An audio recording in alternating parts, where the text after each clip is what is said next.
And thank you for the Florida Mechanized Cavalry 3rd Battalion, Company D, for that intro. I do appreciate all of them. Uh, oh, well, bringing Jason up early, guys and girls. Hey, Linda. Hope you and Roy Hudson doing well. No, hey, So we that was got good of the quite. Metcalf to do that for y'all. I like that intro. That's very good. Well Yeah, done. that's what I've been doing is going to different camp meetings, different events, and getting with our brothers and sisters to see if they want to Yeah. do an intro. Yes.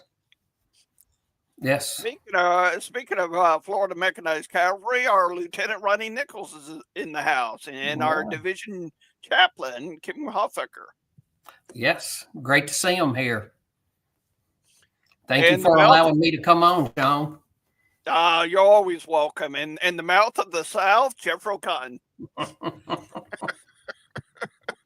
I'm gonna let y'all tussle about that. I'm not getting into that argument. I've seen Jethro. I I just don't want started him to pulling a light me up like a Christmas tree. I just talked to him like 2 days ago, so you know. Bobby No, Van Zandt from the St. Pete camp in the house. So, no. well, to keep me and Jason from getting a phone call, let's put the disclaimer out. This way I don't get a phone call and Jason don't get a phone call, so we Mhm. keep each other out of the doghouse. Yes, That's right, Jeffro. I'm looking forward to Houston. I'll be It's gonna there. be it's gonna be my first time in Texas. Well, good. Yeah. Yeah. I was there in Dallas in 2016. It was a good reunion. Oh, cool. That's where when I first came on the GEC, I was elected Army councilman there in 2016. Now, did you enjoy it? Yes, it was a good reunion. It really was, and they did an excellent job. And Michael Hurley and those guys, I've seen what they've been doing over the last couple of years preparing for this, and they've done a great job. It's going to be Cool. a good reunion. Going to be a good I'm, reunion. I'm looking forward to it. Hmm. It's not fun until the cops get called.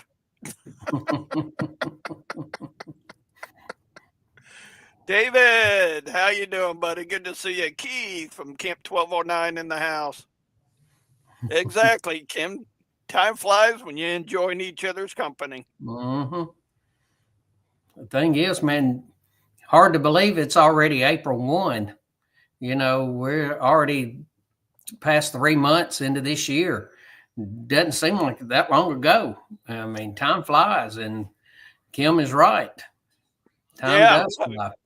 it does. I was Sunday sitting down and putting for time off for the Mechanized Cavalry Annual in Traverse, Florida. If you guys need an application, please reach out to me or Ronnie Nichols uh, for that.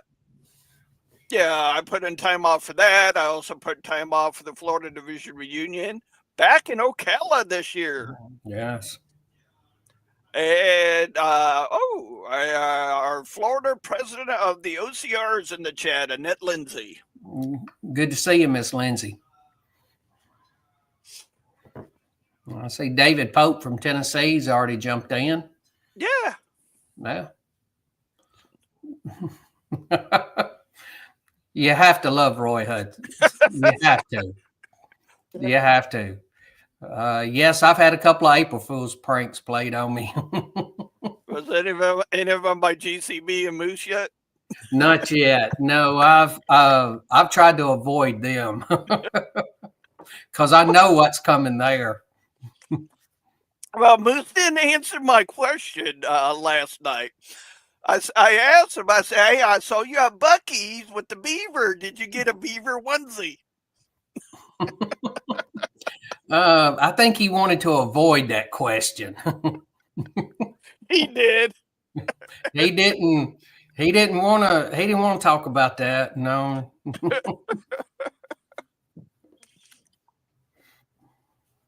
But yeah, it sounds like GCB's going to be coming back on SCV chat. That's good to see him. Oh yes, he's been gone now for a little while. Work's pulled him away, and that was the reason why that I started offered to help them. Because when you have one person trying to do all of it, and Harrison's working full time, he's got 2 shows he's trying to get ready for and prep and do other things. So I come on and just tried to help them and learn the behind the scenes stuff. That way, if something happens and they need somebody to fill in, I can fill in. Well, that's what I told Booze. I said, if you need help, just reach out, buddy. And I Oh, popped on a couple of times. yes. Yes. I saw you hosting Adam Southern on Hearth and Home a couple of months ago, or it might even been last month. I think you were hosting. So Yeah. yeah, That, and I've hosted Commander's Comments. yes, you Bobby have. Glenn from my camp's in the house. Good to see you, buddy. Good to see you, Bobby. But yeah, I mean, it. And anytime I have problems, I reach out to Moose, and Moose, Yes. we have a great teamwork to help each other out. Yeah, but I knew with Connor stepping out for a little while that he might need some help. But if he's coming back, they'll have all that covered. But I'm still here in case, I've Same seen it, I've done it. So I know how to in case anything comes up. So I'm just here as a fill in as a backup, not to host a show or anything like that. I'm just a backup. Yep. Pretty much, I'm in the same boat when it comes to SCV chat. Mm-hmm. But here it's mainly me and anybody throughout the Confederation if they want to know what's going on in Florida. Yes. Yes. We got 14 people watching already. Okay. So let me get rocking and rolling. We got quite a bit of events coming up this month. I had them lined up and I don't know where to. Let me start out with this one. Kind of a reminder, everybody, please check out this website. Bob Highball's camp there in Ocala is putting on the Florida Division reunion. If you're planning on attending, please go to this website. You can either print out the registration and mail it in, like always, or you can do it right through that website and pay with a credit card or a check card. Yeah. It's a one-stop shop. You can do your hotel, everything, right through this website. Just like when we go to our national event, national reunion. Bob Highball made it pretty much easy for us. He's going to be coming on next week to give us an update on the reunion. Okay. So, with that, kind of reminder everybody that the J.J. Dickerson camp will be having their Confederate Memorial Day, April the 27th. Linda, that is in Melbourne or Cocoa Beach? Jim Odell, welcome, buddy. No. Oh, there we go. There we go. Yeah. This event I will be at Saturday, April the 26th at Fort Ogden Cemetery, sponsored by the SCV Camp 2181 Confederate Cavalry and the Emily Pickett chapter of the Florida OCR Chapter 24. The reason I'm going to be there because my camp's namesake is buried in this cemetery. Lieutenant Calvin Morgan Bogas was served under Captain Henry, which was a part of the Florida Cavalry during the war. Then we got just want to make sure I have the right one. I did get this one from Joyce White. The Grenville Bevel Chapter 2234 of the United Daughters of the Confederacy in Bushnell, Florida, and the General John C. Breckinridge, 1786, the Sons of Confederate Veteran in Oxford, Florida. Concordia invites you to the memorial service of John Fraser. Jerry, correct me if I'm going to say it right. Shrunk, Shrunk, Shrunken. Sumterville Cemetery in Sumter, Florida, Saturday, April 12th at 11 a.m. This is a special Yeah. one because this is a Confederate soldier here in Florida that got reinterred. We're just celebrating it on April the 12th. Yeah. The reinterment's already done, set, uh, corrugated with the city, the state, and the descendants. Yeah, that was one of those that I would like to attend, but like it is in April, I already have April the 12th. We have our Tennessee Division reunion on April the 12th, that Saturday. And since I'm the Tennessee Division adjutant, I have to be there. But if not, I would want to come down for that to be at the service for a Confederate soldier that has been reinterred. That's very humbling. Yes, it is. And talk with Jerry Peacock. He Yes. got in touch with it. He got involved with it because of the Daughters of the American Revolution. Yes. I was watching the night that Mr. Peacock was on here talking about it. Cool. Yes. And Jerry's a cool guy. I like Jerry. He's a great Oh guy. yeah. I've known him for years in the reenactment community with a lot of the people in the chat. Yes. I can That's how remember everything him. got started. Yes, I remember him at the reinterment of Forrest. We were trying to figure out a way to get it started, and I walked out on the balcony and I saw him out there, and I go, I got an idea, and got him and the guy playing the bugle to start playing, Yeah. and that was what started it. So uh, Jerry Peacock's a very good man. I like him. Oh yeah. He's a great guy. He'll travel the state. Oh yeah, Also, yes, Jimbo, thank you for letting me know that the 14th and 15th Brigade Confederate Memorial Day Extravaganza, uh, April the 26th, West Palm Beach, Woodlawn Cemetery with the 14th Brigade. General Pat has returned the monument for our ceremony. Woo. It's been a long day. Oh, yeah, good. Warren and Pete going to be there. Cool. And the boys. yeah.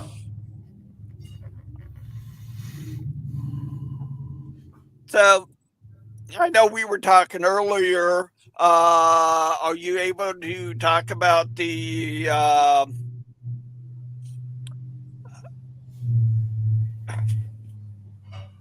shit? Excuse my language. We're live. Uh, the equestrian statue and that.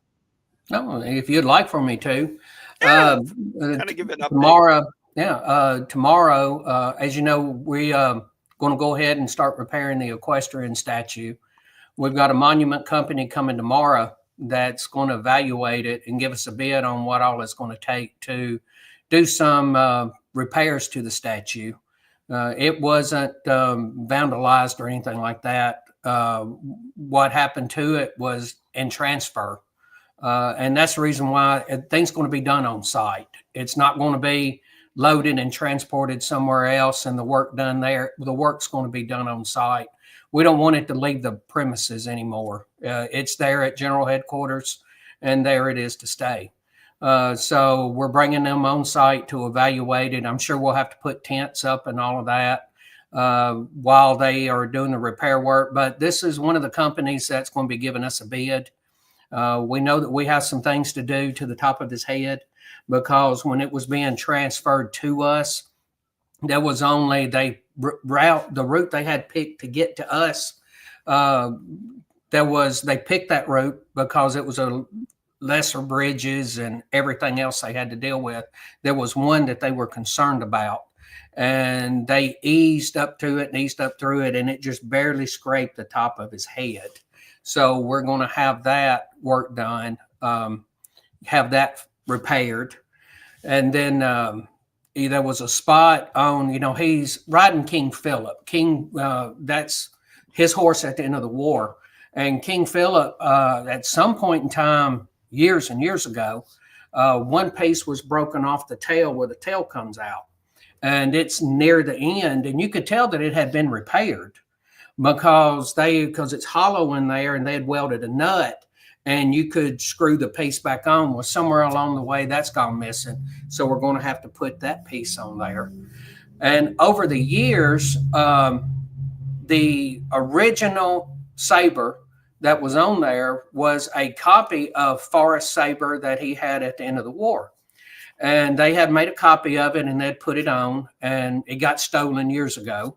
The UDC had another copy made and put it on. And then that one got stolen. And this was years ago. And I imagine it's somebody's great trophy. But what they did was they put a cheaper model up, and it's never been taken. It's never been stolen.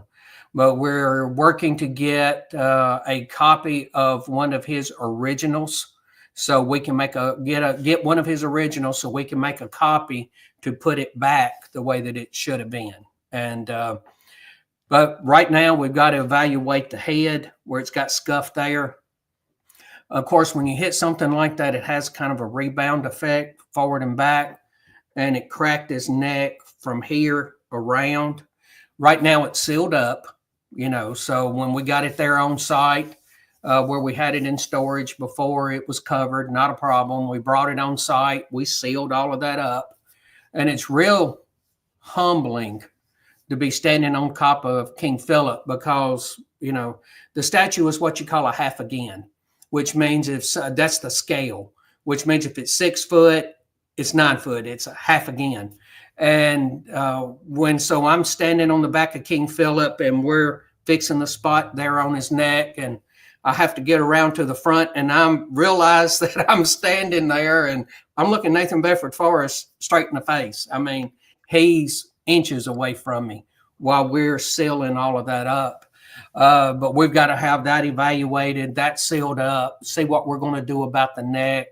So all that's going to be part of this evaluation. This is just starting the process.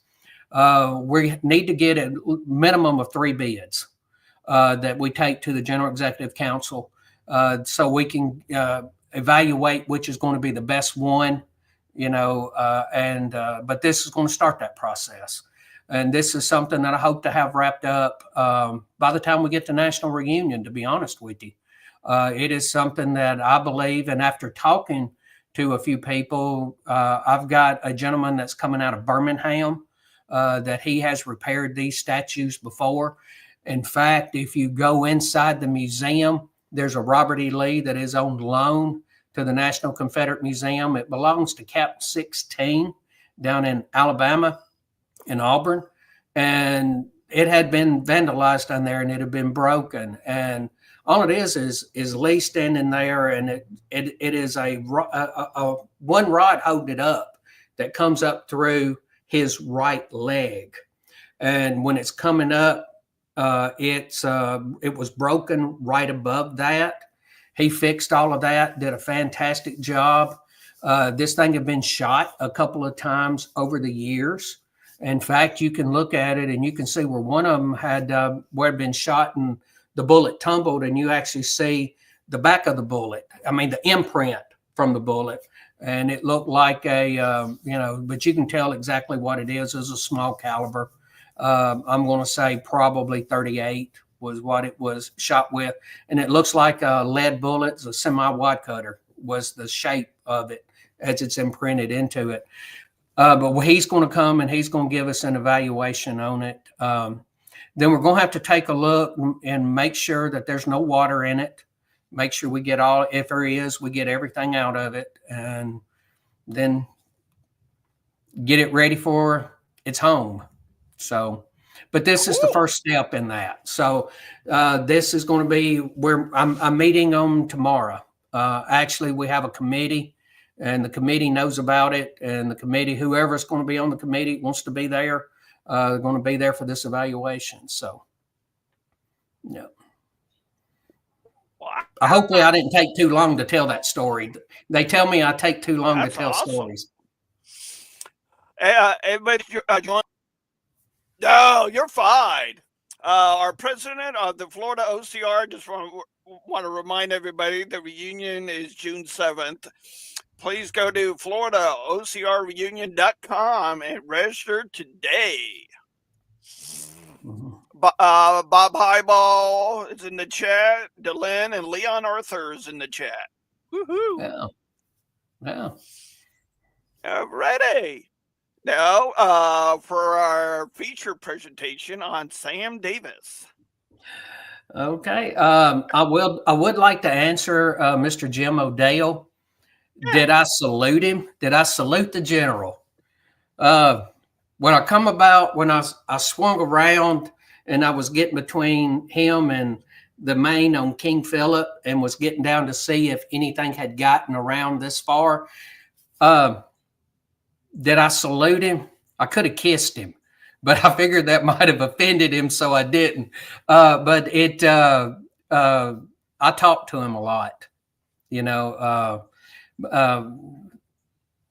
It's a wonder. Walking the streets of heaven one day, I wonder if he's going to come up to me and he's going to go, "Why did you call me old man?" You know, because there was times I'd be cutting, because I cut the grass out there, and I was cutting around the gravesite, and I say, "How you doing today, old man?" You know, so it's did I salute him? I have. He's never saluted me back. So, but I wanted to answer Mr. Jim O'Dale. So,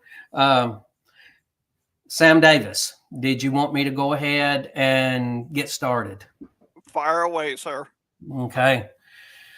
The story about Sam Davis, it's not an unusual story of what men went through during the war. It is, I think, a very unusual story from the fact of what a young man, 21 years old, put in that position to do, and the men that he was surrounded with, how they all handled a very tense situation, and how they come out like true men. And we'll get into that. But there's stories all through the war of men making these kind of sacrifices. And even young men. You start getting around Arkansas, you'll hear about David O'Dodd. You'll hear about all of these young men making sacrifices. Sam Davis was born October the 6th of 1842. He was born outside of Smyrna, Tennessee, in a little spot called Almaville. And then when he was about 5 years old, his father, Charles Davis, bought the home, the Sam Davis home that we're all familiar with now. And I know Mr. Hofecker has been to the site. And I'm on the board. I've been on the board now for about 10 years for the Sam Davis home. The picture that I sent you was where I spoke there last year during the month of November. We do the whole capture, trial, and execution, and they had me speaking there at the gravesite. I've done it, I think, 5 years now in a row. They've asked me to do this talk. But he was born in Almaville, moved there to about when he was 5. Now, Charles, his father, and had been married before, and his wife passed away. And he married a lady named Jane Simmons. I'm just going to refer to him as Sam's mom and dad from now on through this, because this ends up being a very true family story that has to do with the property and everything. Well, when Sam was born, that was Jane's first child. Now, Charles had been married before. He already had children. But Sam was the first that they had together. And he was brought up there on the farm, and he learned to be a good horseman like any boy that was brought up rural like that. He learned how to work the farm. He learned how to ride horses. He seemed to be very intelligent young man. He went to school, did well. Seemed to be one of these kind of reserved young men. But if he ever got to know you, he was very welcoming and very warm man, young man to talk to. When he gets, think about this. Sean, you remember being 18 years old. I know I'm 61. So, I barely remember being 18. But think about in 1860 when these drums of war started sounding and you had been sitting at the feet of all of your elders. And they shared all of these stories of the war of the American Revolution and the War of 1812, the Mexican War. And you'd been hearing all of these. And they had this great patriotic sense of duty, And all of a sudden, there was the election of Abraham Lincoln. You had 7 states succeeded. Sam was in the he was at Western Military Institute in school. He left school and he joined. Now, at that time, they were just expecting, you're talking in 61, they were just expecting the war to be on the East Coast. They were never expecting it to come across the mountains into Tennessee. It was just going to be one of these East Coast deals. It was only going to last a very short period of time. They never envisioned that it would be this 4-year war that they had. So he actually joined, and he joined Company I. Well, he actually joined the Rutherford Rifles. And when they went off, he would become part of the Tennessee Infantry Company I. And he was sent to Virginia. And the first couple of battles of the war, he fought under Robert E. Lee. And then you get into the early part of 1862. Now the war has already moved left. You've already had the fall of Fort Henry, Fort Donelson, fall of Nashville. And he is in under Albert Sidney Johnson at Shiloh. He gets a little bit of a wound there at Shiloh, doesn't amount to much, but he has to convalesce for a little while. There was talk about he was wounded twice. This time he was wounded in the calf when he was wounded at Shiloh. They believed that he was wounded in the calf. It wasn't very bad because he was in the infantry. Well, he convalesced from that, and then all of a sudden he's going into Kentucky for that campaign. And while he's fighting in Kentucky, he gets a more grievous wound. And at that time, it was, they're saying, to his foot. So he had been shot in the ankle and he had been shot in the foot.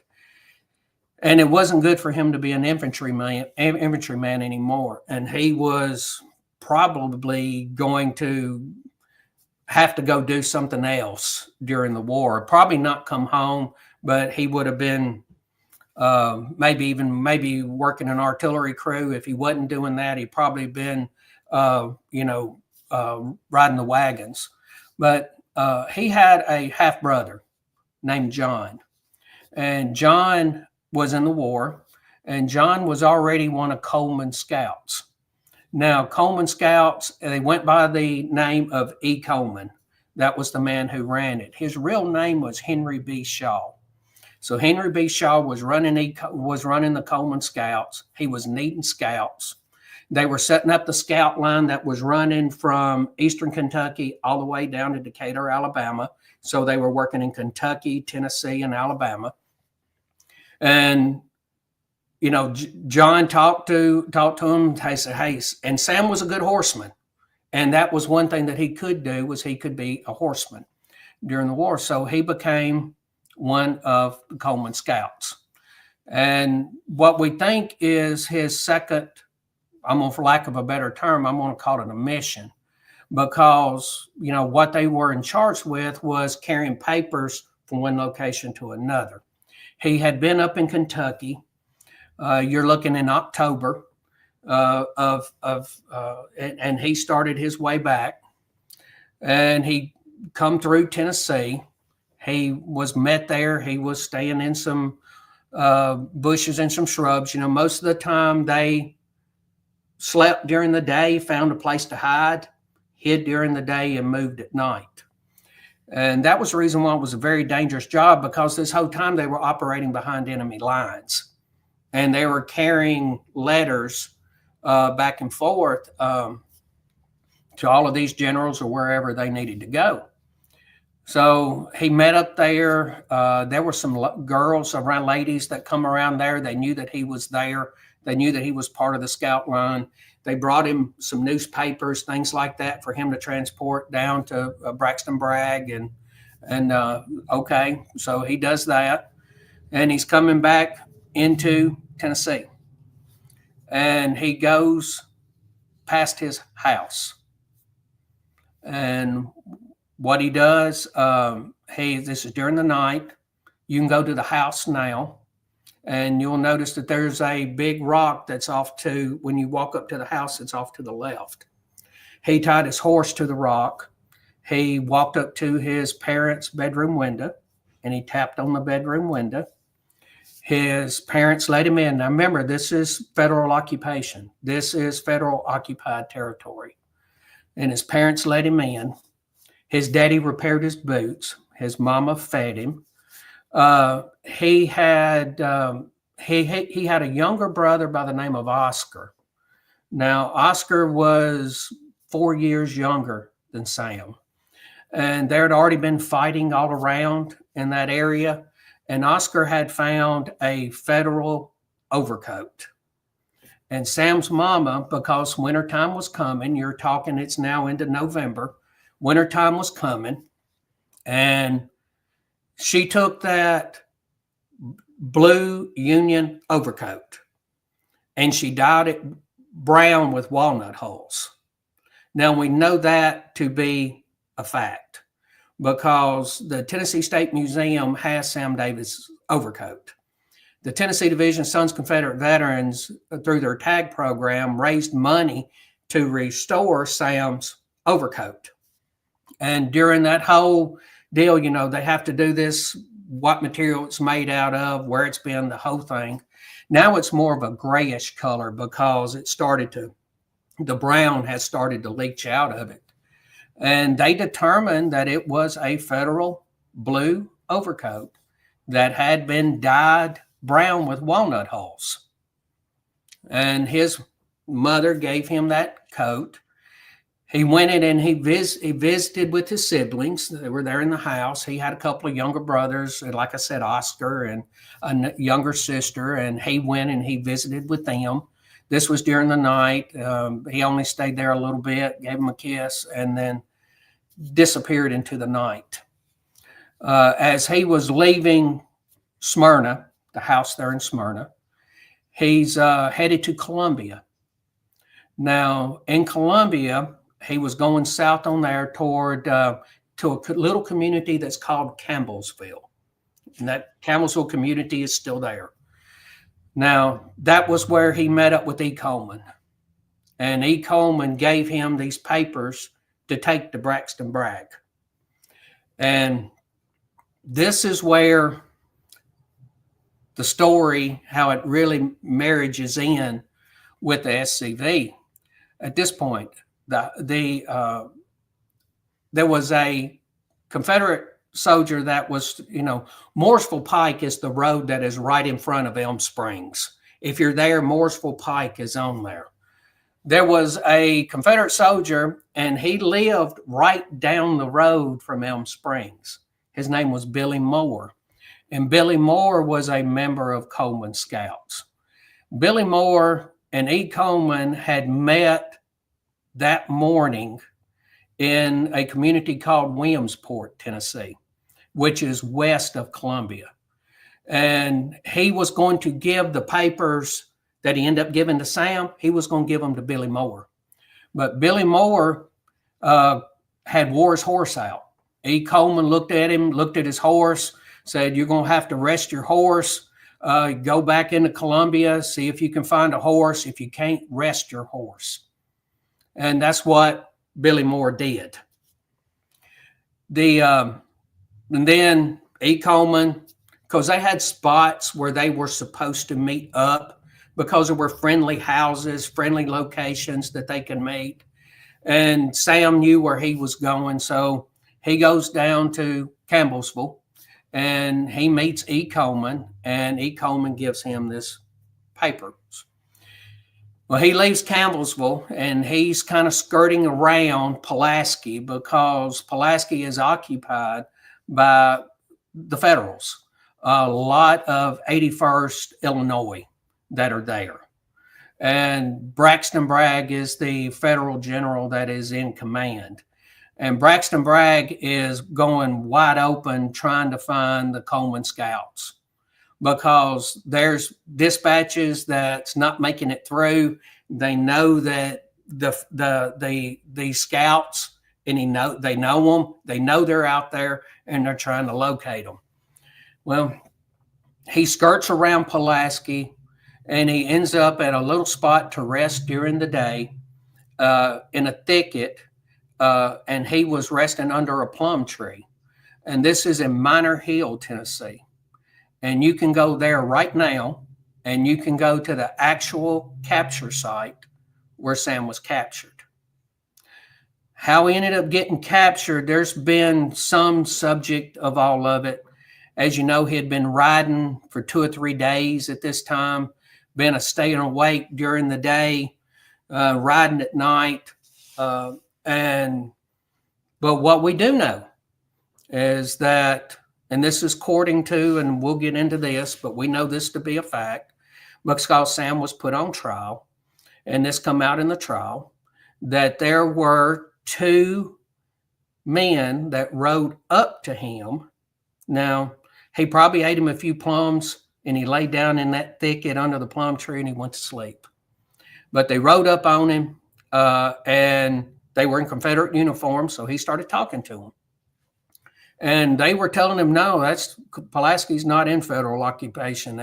We've got a Confederate general there, and or a captain. You need to come see our captain. So they talk him into loading up on the horse and going to ride back toward Pulaski. As he's riding back toward Pulaski, he starts to sense that there's a problem. He's riding in the center, and they flanked him, one on each side. And he starts getting that weird feeling and spurs his horse, and he's going to take off. When they do, they know that he's going to do it. One man reaches and grabs the reins of the horse. One soldier reaches over and he grabs Sam's gun to keep Sam from pulling his pistol. Sam has now been caught by the 7th Kansas Cavalry Jayhawkers, Federal soldiers dressed as Confederate soldiers. They take him into Pulaski. They search him. They find these papers on him. Of course, the newspapers and all of that, okay.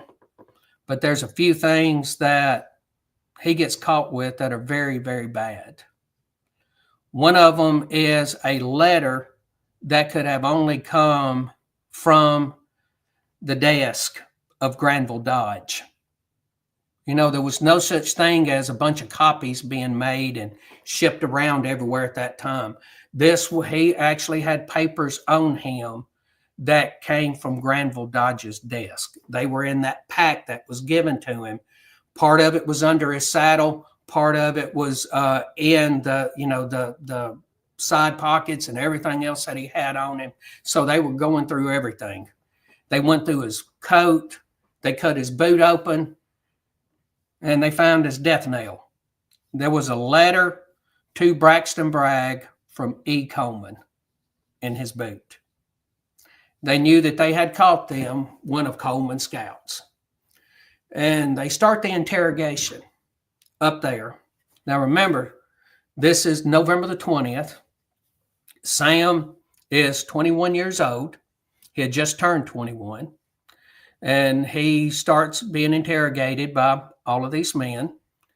And they're telling him everything that they're going to do. And, we know you know who E. Coleman is. We know you're one of the Coleman scouts. Tell us what we need to know. The interrogation goes all the way in through the night. You're looking into the November 21st now, the morning of the 21st. They're still continuing with the interrogation. They take and they finally decide to put him in jail.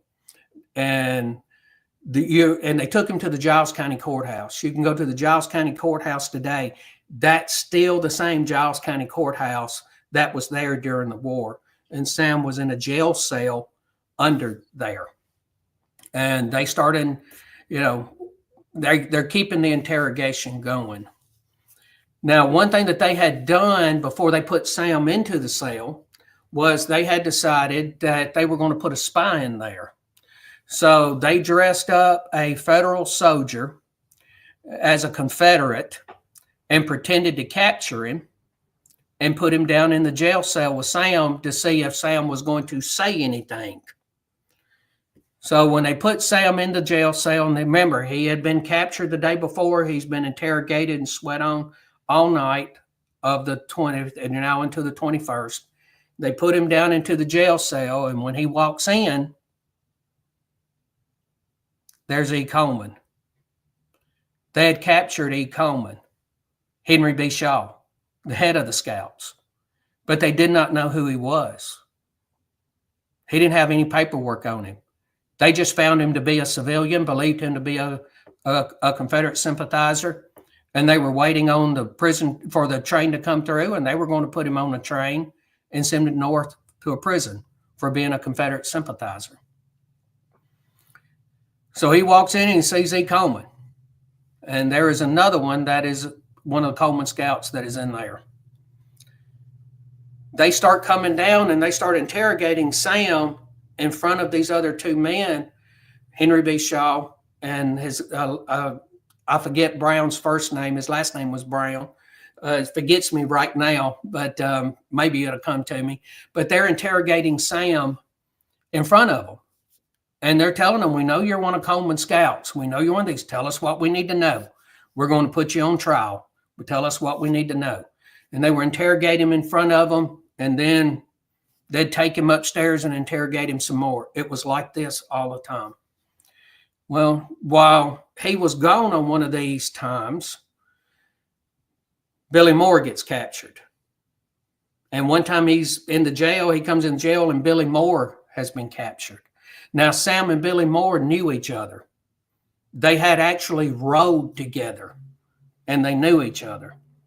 Now, Billy Moore had gotten caught because he had met E. Coleman. His horse had rested. He had met E. Coleman, and he had paperwork on him. And he got caught outside Pulaski. He was headed down.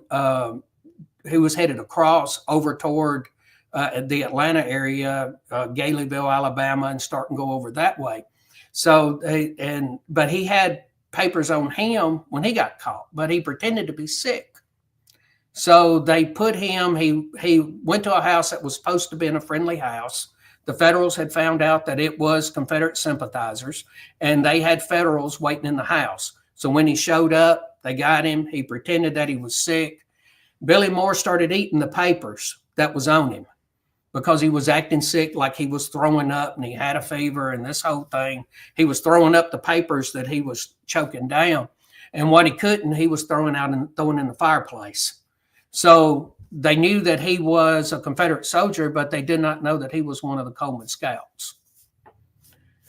So now imagine this, Sean. Mm-hmm. They're interrogating you. And they're interrogating you because put yourself in Sam Davis's position for a moment. They're interrogating you. And now they're starting to tell you, we know you claim to be a courier, and that's all you are. That's all you claim to be. We think you're a spy. We have you with a Federal overcoat, even though it had been dyed brown with walnut hulls. You're wearing the uniform of an enemy. So we're going to get you as a spy. And you have the paperwork that could only come from Braxton Bragg's desk. And you have a letter to E. Coleman. You're a spy. We're going to try you from being a spy. And when we find you guilty, we're going to hang you. Okay? Now imagine being told that and you're in the jail cell with E. Coleman, with Billy Moore, with Mr. Brown. And all you have to do is point them out. Because they say, we know you know. We know you know E. Coleman. We know you've met these men. Tell us what we want to know. We'll let you free. I mean, they started cutting him some deals. Hey, Sam, tell us what we need to know. We know you know. We know you know. Just tell us what we know, what you know. We'll let you go free. We'll give you paperwork to get back across enemy lines. We'll give you your horse, and you can be gone. Even Braxton Bragg, after the war, wrote that he was very stoic. He never said anything. He was just, if it did come up, he would get very angry and very agitated about being called a spy. Okay, I'm a courier, but I'm not a spy. He resented being called a spy. He just saw himself carrying papers from one place to another. He didn't see himself as a spy. And he was very angry about being called a spy. Well, this had gone on for several more days. On the 25th, they told him, night of the 25th, they said, we're going to try you tomorrow. We're going to find you guilty of being a spy, and we're going to hang you. Well, there was a guard of the 81st Ohio. I said Illinois earlier, but it's 81st Ohio. 81st Ohio. His name is Private C.B. Van Pelt. Now, he was Sam's age, and he was trying to talk Sam into Sam, you don't want him to hang you. We know you know, just tell him. Just tell him. And he was saying Sam wouldn't say anything. Then they went and got the spy that they had put down in the jail cell beside of him. And he says, anytime you bring him down, he's not even sitting on the bed or on his cot. He's sitting in the corner in the dark on the floor with his head in his hands. And they ask him, does anybody in there, are they talking? He goes, no, they don't even act like they know each other. Now you put yourself in Sam's spot. Now imagine being E. Coleman. Imagine being these three men that were in there, and all of them, all four of them, are acting like they don't even know each other. And this would be like you pretending you didn't know four guys in your camp that you sat at the table with every day, every camp meeting. They acted like they didn't know each other. The coolness under action that all of these men exemplified. They knew the deal. They knew the story. They knew that if you got and you were captured, they were going to try you as a spy because they already let it be known. They're going to try you as a spy and they're going to hang you. All of them knew that going in. And all of them were stone cold about it. They didn't rat on each other. There was none of this snitching on anybody. I mean, all Sam had to do was point and tell, and he didn't. So they put him on trial. Now, if you read the transcript of the trial, there is a man, he goes by the name of Captain Chickasaw. Now, Captain Chickasaw was one of the main interrogators during this whole time. Now, you don't really know a whole lot about him. So he was probably one of these that they brought in just to do this kind of stuff. And Captain Chickasaw and all of them were testifying. They testified that they were going to find him guilty of being a spy, even though the two men that captured him were Federals of the 7th Kansas Cavalry. They were Jayhawkers. They were Federal soldiers. They were dressed as Federals, dressed as Confederates, going around as Confederates. But they were going to find him guilty of being a spy. The hypocrisy during this whole trial thing, you could tell it was just a mockery court. It's just a kangaroo trial. It was just done just to find him guilty. So on the 26th, they come and they get Sam. And, they try him. They take him back down.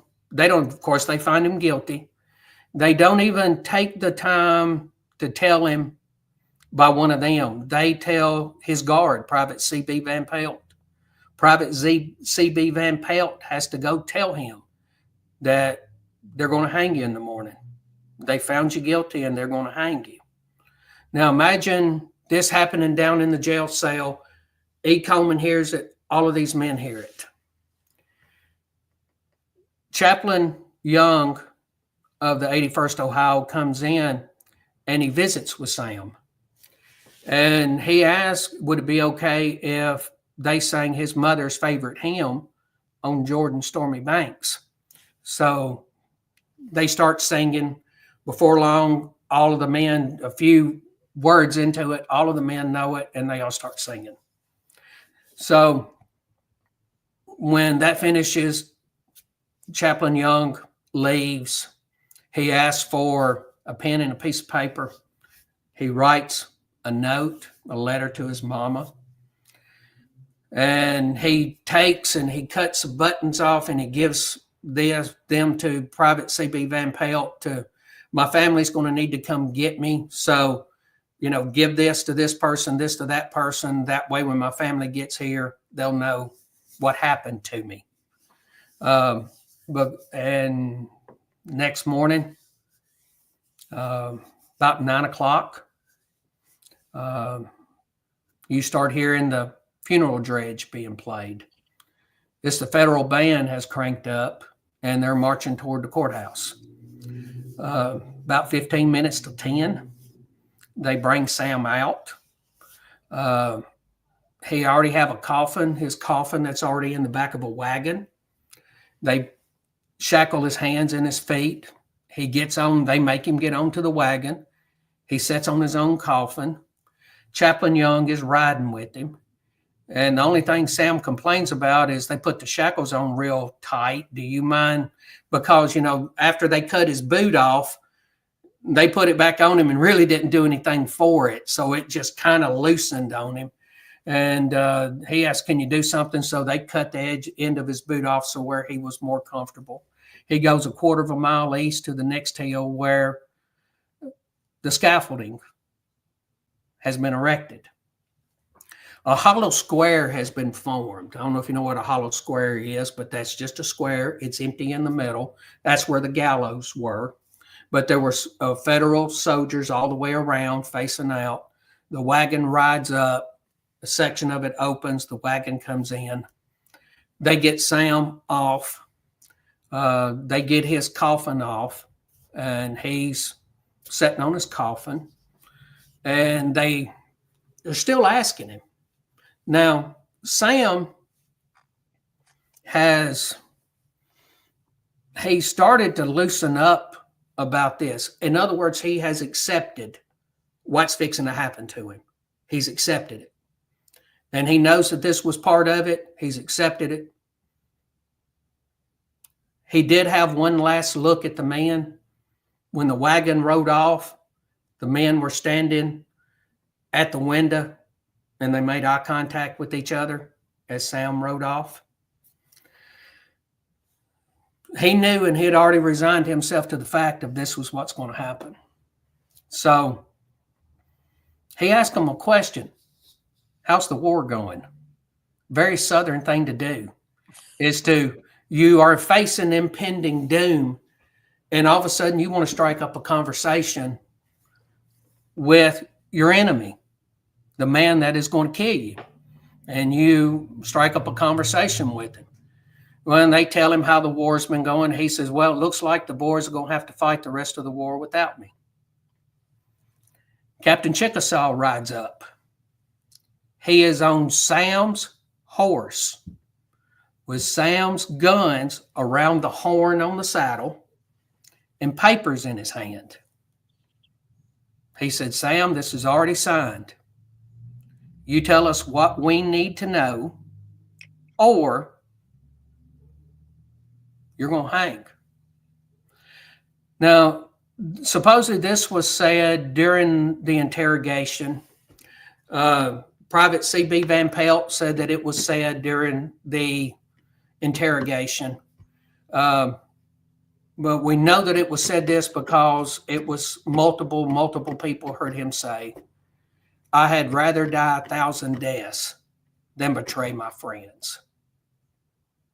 And he turned and he looked at the hangman, and he says, "I am ready." They start up the gallows. C.B. Van Pelt is kind of emotional, and Sam tells him and the hangman both, "Don't feel bad about this. I've done my duty. You do your duty." He walks up on the gallows. They take his hands and tie his hands behind his back, put a white cloth, sackcloth over his head, put the noose around him. And on Friday, November 27th, 1863, at about 10:20 a.m., the fall doesn't break his neck. He twists and turns in death's agony for 15 minutes.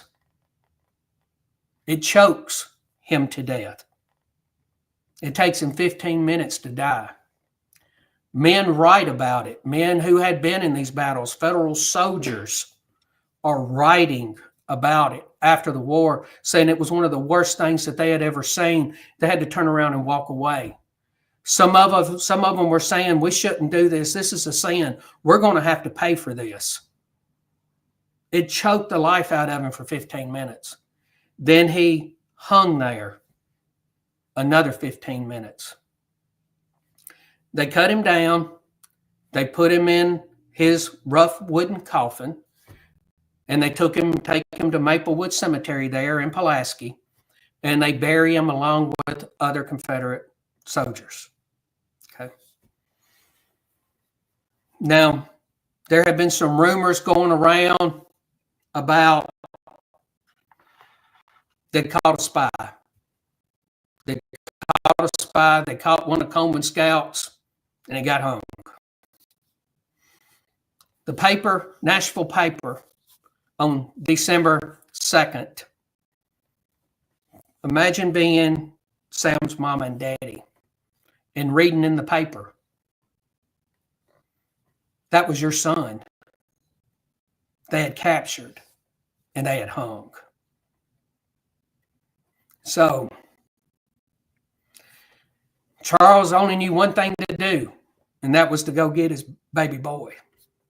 So they asked John Kennedy. John Kennedy was a caretaker at the Sam Davis home.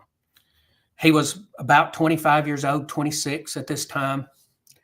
They asked him and to take Sam's younger brother, Oscar, who was 17.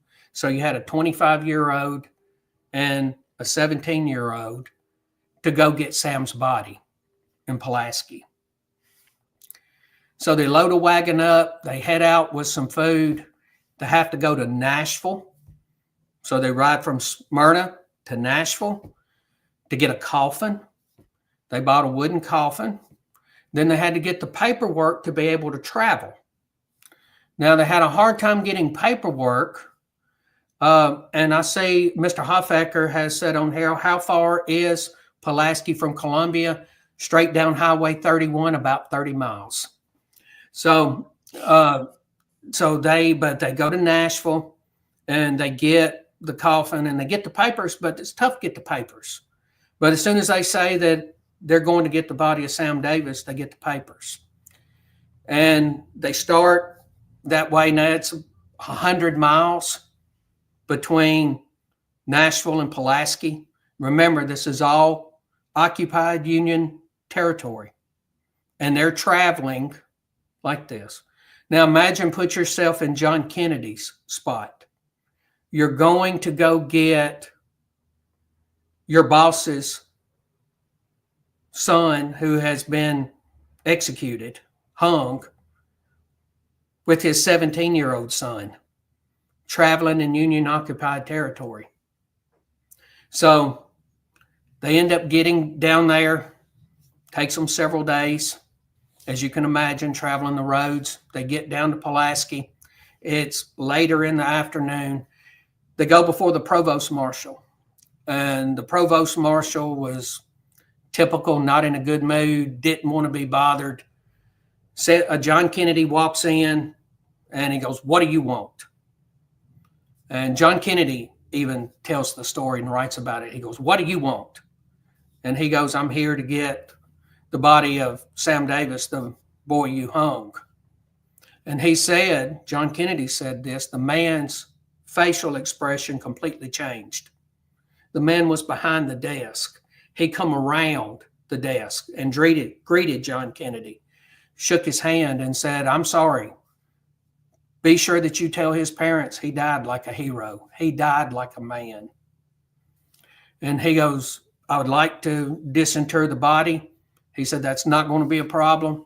He said, "I'd like to do it first thing in the morning. That's not going to be a problem." He said, "Am I going to have any problems?" And he said, "You're not going to have any problems at all. In fact, if I need to, I'll give you a whole regiment to protect you while you dig them up." And next morning, they go and they start digging up Sam's body. And John Kennedy writes that Federal soldiers were starting to gather around him, hat in hand, and started asking him, can they help? They had witnessed what had happened 2 or 3 weeks earlier. And they're going, what can we do to help? And he goes, no, this is our duty. This is our job. We're going to do it. So they get to the coffin. They get the coffin out. They open it up. Sam's mother had, when she had Sam's overcoat, she had sewn a liner in it. And she had some of that fabric still left. And she gave that to John Kennedy, said, if you can't tell, match the fabric up. Okay. So they get the coffin open. They open the coat. It's the same fabric. They take the hood where they take the body out of the coffin. They put him in his other coffin. They take the hood off. And Oscar goes, oh my God, Sam. According to John Kennedy, except for being black, you could tell it was Sam. So they put Sam in the wagon and they start to go back home. They get back to Columbia, Tennessee. The north part of Columbia, Duck River goes through. And Duck River was flooded, and they had stopped the ferries from going across. And the wagon comes up. John Kennedy walks down, and there's the provost marshal that's down there. And he turns around, and he starts to say something. And then he sees behind him the wagon with Oscar and the coffin. And he tells them to bring the ferries across and to take him over. So John Kennedy starts to walk back to the horses, and he reaches up and he grabs the reins. He's going to start down with him. Now, John Kennedy says that when he started walking back, it was completely surrounded by Federal soldiers. He had no idea what he was going to walk into. So he just hustled up and he grabbed the reins, and a man stopped him and said, "Mister, we know who this is. You get on the wagon and drive. We'll get it down." So they take it down the steep bank. They put it on the ferry. It goes across. They start up the other side. John Kennedy says every Federal's put a shoulder to the wheel, and they push it back up the other side. As he said, it's almost like they carried it up the other side. He turns around. The men have their hats off. They take the body to Nashville to make it look presentable for the family. Now, remember, at this point in time, Sam has now been dead about 3 weeks, and the body is decaying, and the smell that was coming from that. They get him in better shape. They get the coffin in better shape, and they head to the Sam Davis home. They head to Smyrna.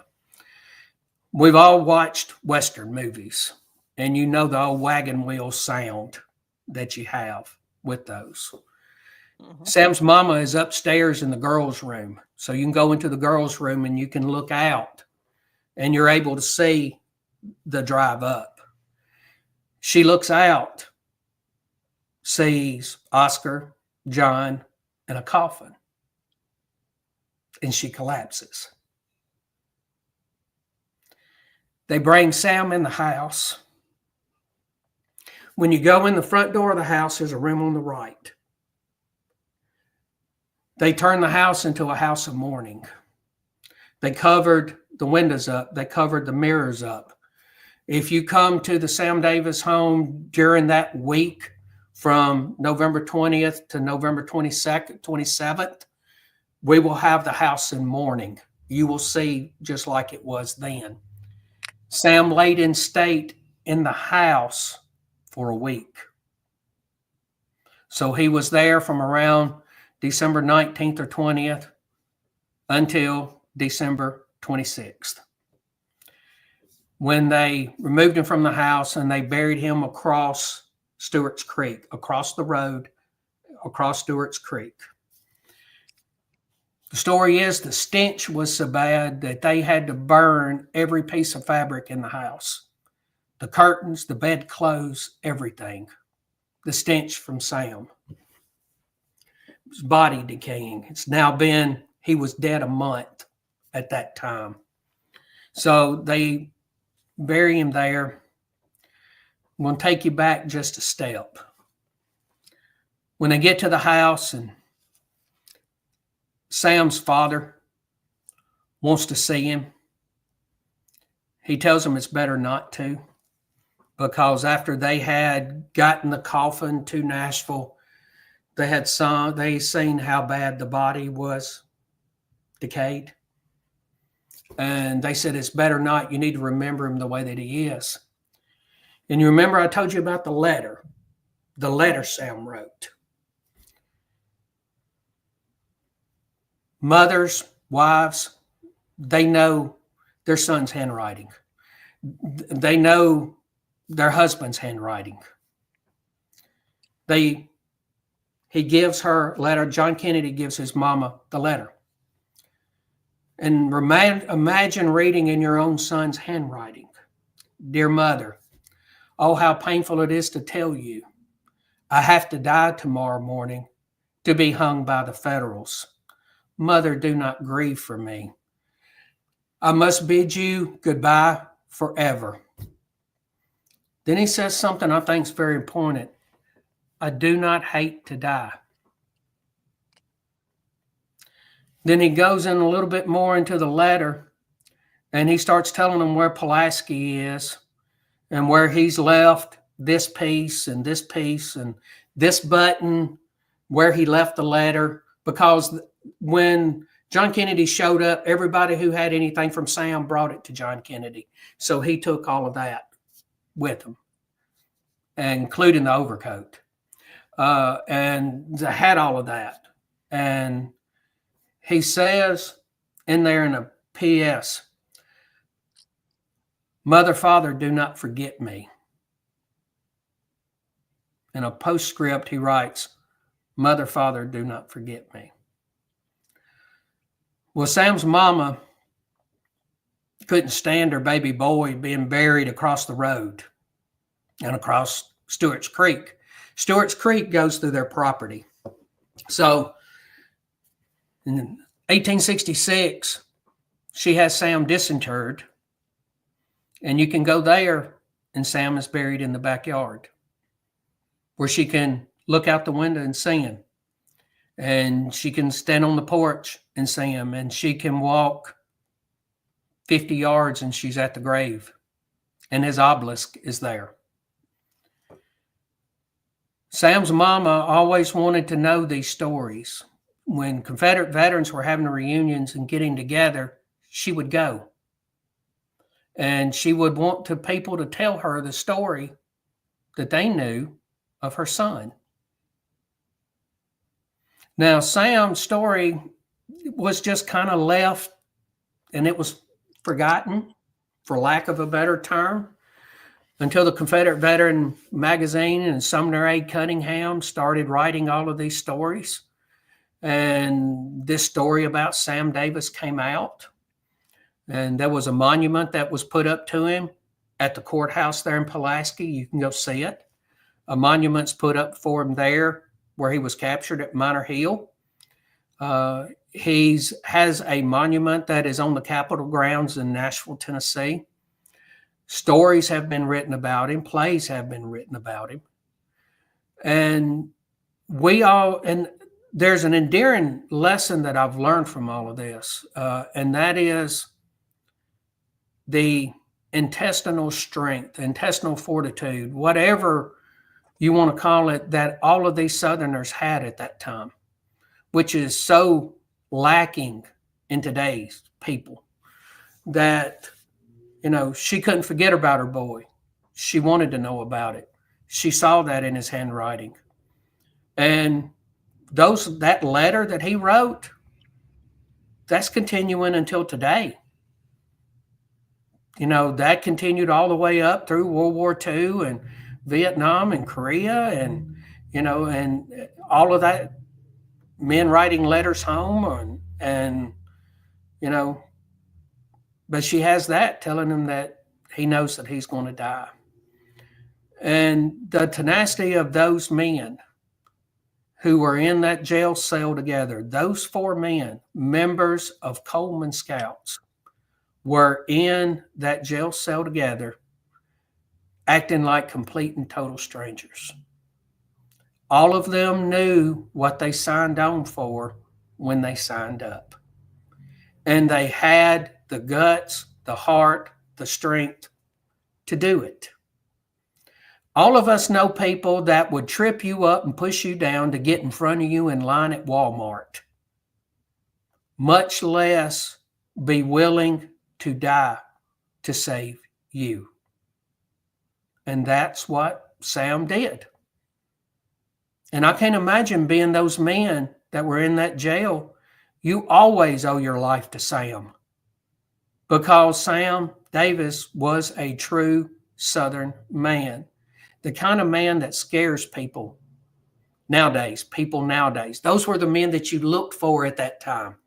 But these men like him scare people because you can't be bought. You can't reason with him. If it's the right thing to do, it's the right thing to do, and I'm going to do it.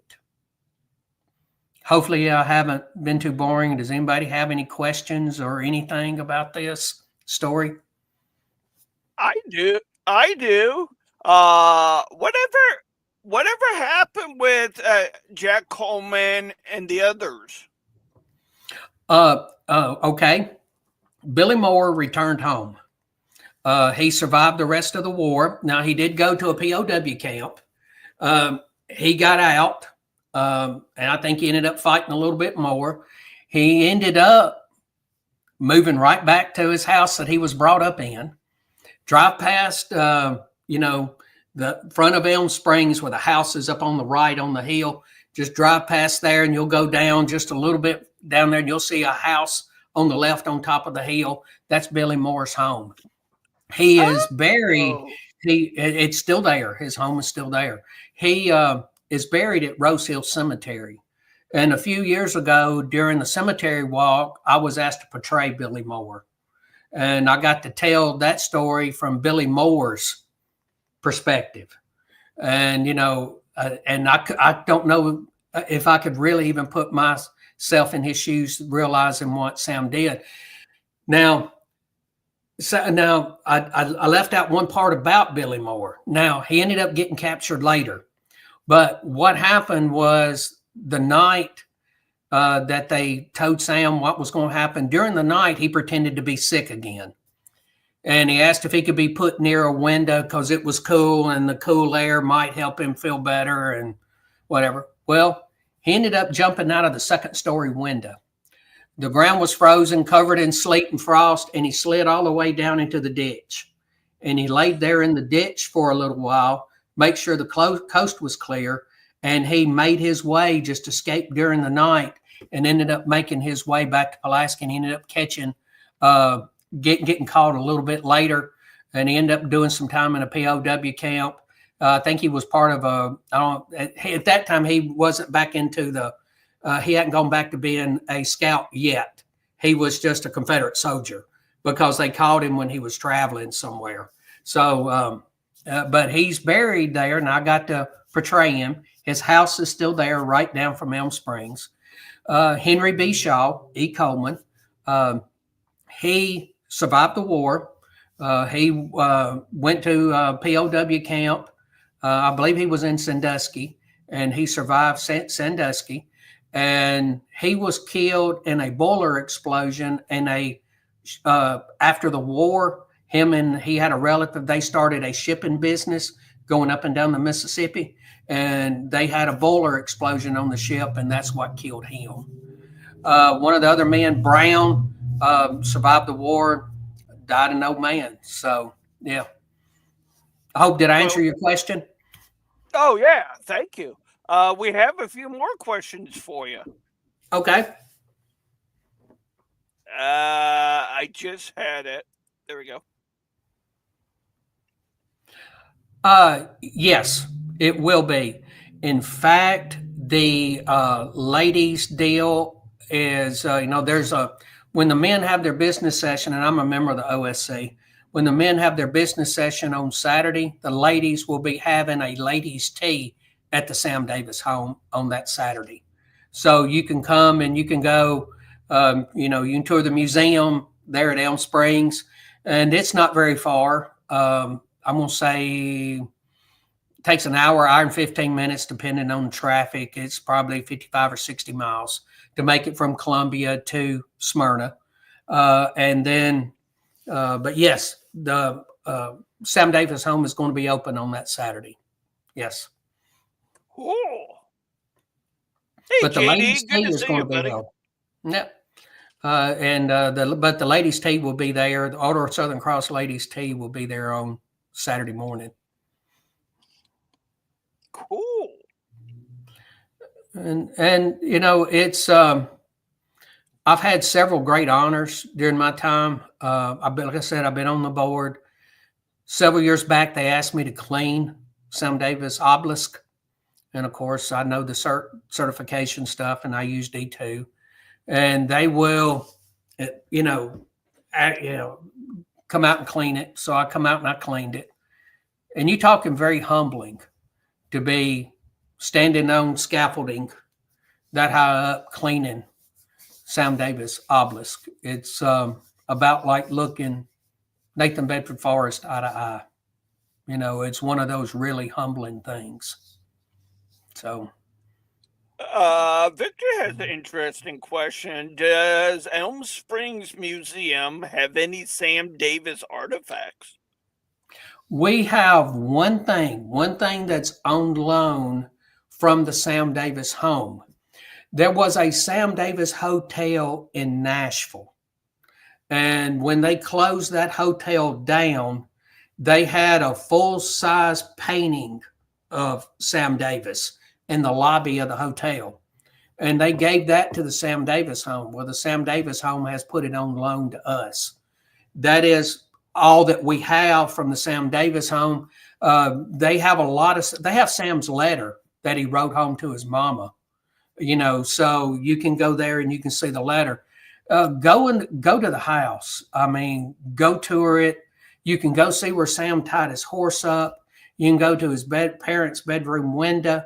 You can, when you go there and you see all this, then you go in the museum that they have there, and there's things that Sam had on him. Now, the Tennessee State Museum, several years back, we got the Sam Davis's overcoat on loan for that week when we were doing the 160th. No, it was 150th. The 150th of the capture, trial, and execution. Tennessee State Museum brought Sam Davis's overcoat and boot out there for it to stay on display for a week. So I'm hoping that they will do that again. Yes. Oh, that's cool. Yeah, and we're doing quite a lot in the National Confederate Museum with the Tennessee State Museum, and that's one of the things I have asked. We're kind of making a wish list, and that was one of those things that I'm going to ask to, they're not going to leave it there. They're not going to leave anything there. Everything's just on loan. But I think to have that there or at the Sam Davis home, and they're not going to do it every year because they don't want to transport these things all the time. When you start moving something that's 160 years old, it gets fragile, things start happening. So you don't want to really get to moving around with it a lot. So I don't want them to move it a lot, but but since they've loaned us flags and other fabrics, maybe they will put it on loan for a while there. Yes. That's cool. Well, before we wrap up the show, does anybody else have any questions for Jason? Feel free to ask or forever hold your peace. Well, and I see where Mr. Hoffacker has put on here about the Captain Coos. Captain Coos was a member of the Blue Angels, and there's Smyrna Air Base is right behind the Sam Davis home. In fact, when we're having our memorial service, sometimes I've had to stop talking because planes are coming over. But they were, Blue Angels were there practicing, and he had a severe malfunction, and he was trying to make it back and couldn't happen. But he did one of the most bravest things that you could do to keep from ejecting out of it and letting the plane go wherever the plane went. He literally rode it into the ground. He avoided, there was a nearby school, there was nearby businesses. He avoided every bit of that, and he avoided the Sam Davis home.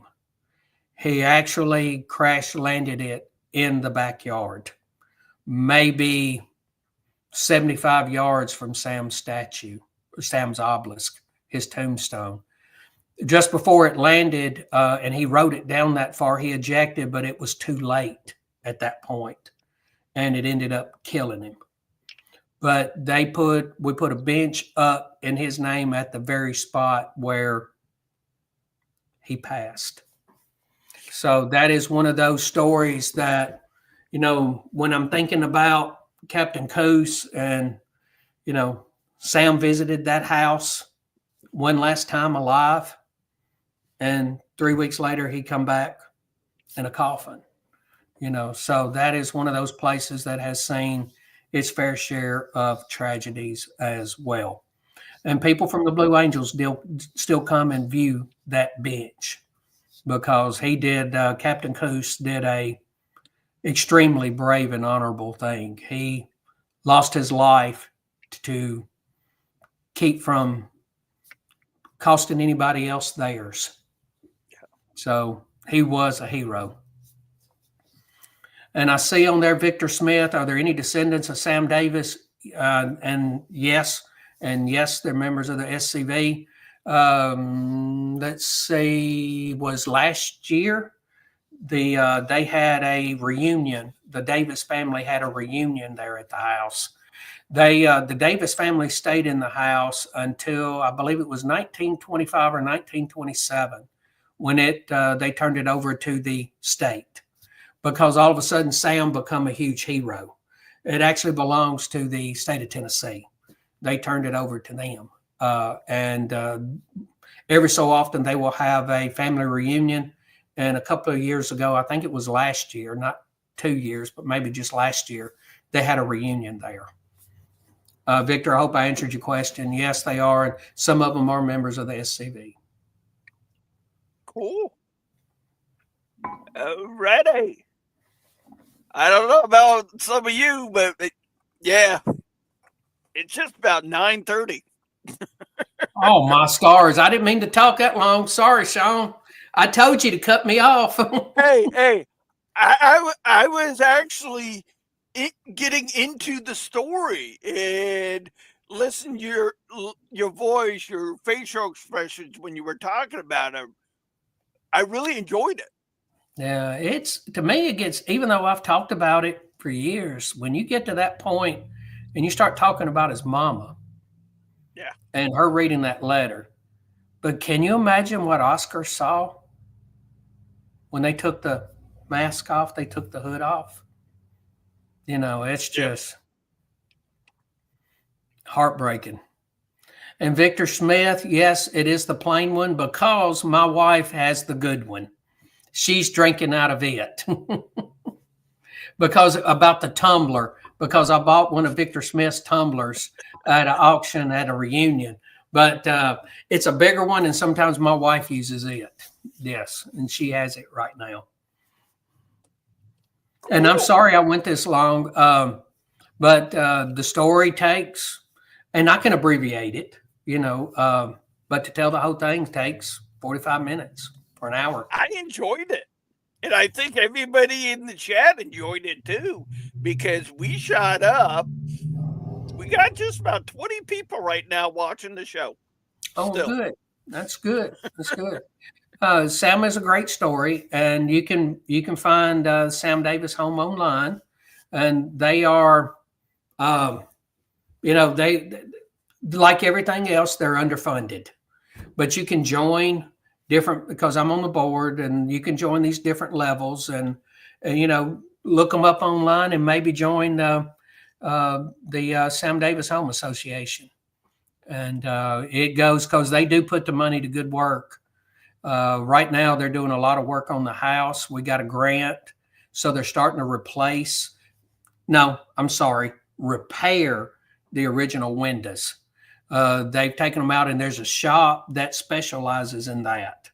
And they are keeping as much of the original wood and everything that they can. In some windows, they've kept all of it, and they've kept all of the original glass. They just take it apart, rebuild it, seal it back up, and right now we're doing the windows downstairs because the house is soon be 200 years old. So it's yeah, it's going to need some work, and that's what all of that goes for. And then, of course, you can come inside the museum and see the story of Sam, and there's stories of the Davis family there as well. So yeah. Cool. Well, from what I'm seeing in the chat, everybody appreciates your presentation tonight. Well, thank you, and thank you for being kind, and thank you for staying on here and listening to this. It's a good story. Yeah. And that's the one thing that we have to do is we have to tell the stories.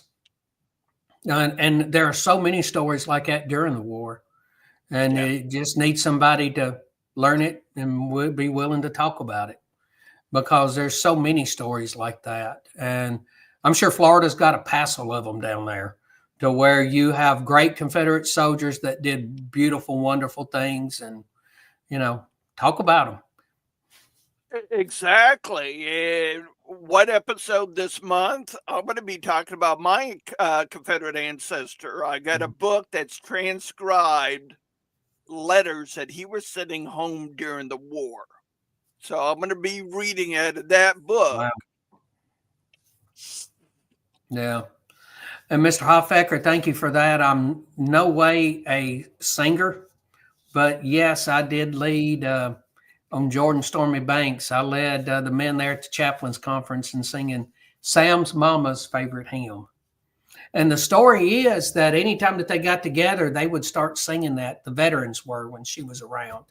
And the story is that when that would start being, when that started, they started singing it that night in the jail. Every man started singing it. So it's I've led singing at church recently, and that was one of them on Jordan Stormy Banks. I'm not much of a song leader, but I give it a whirl every now and then. I appreciate you, sir. Really do. Well, I appreciate y'all doing this. I appreciate you taking the time to do the show. I wasn't Yeah, paying any attention to the time, I but wasn't either. yeah, I get to telling the story, and I'm the same way. If it's a good story, I get tied up into it, and it's an hour passed, and I think it's only been a few minutes. But Yeah. it's I did Patrick Claiborne at a Patrick Claiborne dinner, and I told Linda on the way over, my wife Linda, I said, "Well, I'm not going to talk. I'm going to try to do 30, 35 minutes, okay?" And when we left, I go, "Well, man, I went a little long. I think I went 40, 45." And she goes, "No, you went an hour." So I did an hour on Pat Claiborne, just like I did here. Wow. Just Yeah. sit here and talk about Pat Claiborne because he is just another one of those stories, And you think about what he did there at Franklin, Yeah. on the ground, already had one horse shot out from under him, throwing his leg over another one. Shell comes through and knocks him down again. He's on the ground, kepi in one hand, sword in the other, screaming, rallying his men. And as they say, he turned and disappeared into the smoke. Yep. Just these men, if we could only hope to be them, I think about that in the charge. To you, sons of Confederate veterans, we will commit to vindication of the cause for which we fought. To your strength will be given the defense of the Confederate soldier's good name, the guardianship of his history, the emulation of his virtues, the perpetuation of those principles which he loved and which you love also, and those ideas which made him glorious, which you also cherish. But to emulate those virtues. Yep. At a time when Sam Davis was going to be hung, he thought about his mama and he wanted to sing her favorite hymn. And then 3 weeks later, his mama's looking at his handwritten letter, telling her that he's going to die. His last thought was his mama. Yep. Yeah. Is anybody else coming up with anything? No, just a lot of people giving you compliments, sir. Oh, okay. Yeah. Well, thank y'all for that, and thank y'all for sticking in here with me. I appreciate it. Maybe I'll come back sometime if y'all need another story. You're always welcome, sir. You know that. And I do like your show. I'm on here a lot of Tuesday nights. There's only one Tuesday night a month I miss, and that's the third Tuesday because that's my camp meeting night. And that's the only one that I miss. So. And there's a few people that's in the chat that their camp meetings fall on a Tuesday, and I know that, and I know they've told me they've gone back and watched it. They don't want to miss an episode. Yes, you're right. You're right.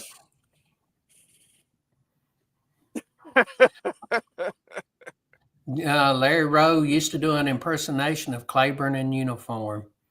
Yeah. That would be very good. What was Claiborne? He was about 5'7", 5'8", 150 pounds. I know the last time I went to the Confederate Naval Museum there in Columbus, Georgia, I got to talk with the historian there. And he let me try on the real McCoy jacket that a Confederate soldier wore. And at that time, he told me, he goes, "How does that fit?" I said, "It fits pretty good." Then he told me it was out for a Confederate soldier, and at that time I was the right height and size and everything. Yes. Well, I'm about the right height, but I'm nowhere near the right size. I eat way too much, way too often. Yeah, I've gained a few pounds since then. Yes. I've seen some really good impersonations. I would really like to see. I know Victor Smith said Larry Rowe did a spot on Claiborne. I know a gentleman there's several that do Lee's that are about the right size for Lee. Around 5'10". We got one guy in our division that does it. Thomas Jesse. Yes. Oh, yes. Thomas Jesse does a great one. When you're that size, you can pull it off. It's just like Larry McClooney doing Beauregard. They're about the same size, so it works very well.